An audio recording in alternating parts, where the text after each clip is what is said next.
Assalamu alaikum, I'm Alina and you are watching ARY News.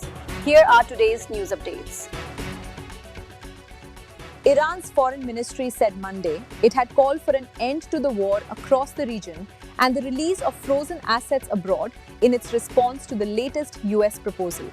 Ministry spokesman Esmail Bakai said in a weekly press briefing that we did not demand any concessions. The only thing we demanded was Iran's legitimate rights. The Wall Street Journal, citing people familiar with the matter, has said Iran laid out its own demands to Washington and proposed to have some of its highly enriched uranium diluted and the rest transferred to a third country.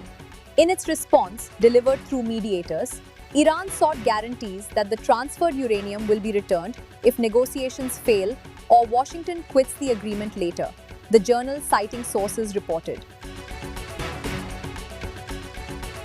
President Donald Trump will visit China from May 13th to 15th, Beijing confirmed on Monday, with the US leader expected to discuss Iran and trade with President Xi Jinping.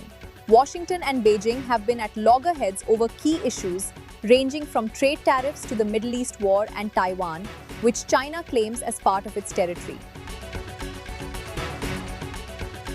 Apple is trying out a new Safari feature in iOS 27, iPadOS 27 and macOS 27 that automatically groups browser tabs, adding a handy Google Chrome feature to Apple's ecosystem.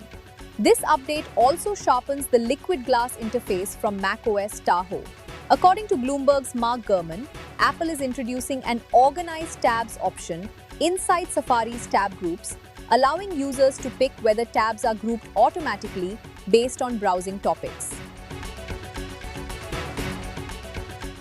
Nintendo's shares fell 7% in Tokyo on Monday after the company hiked Switch 2 prices and as the market frets over a lack of high-profile games to build momentum. Nintendo posted robust hardware sales for the financial year ended March, but while the company is known for its conservative forecasts, its outlook for this year underwhelmed the market. That's all for now.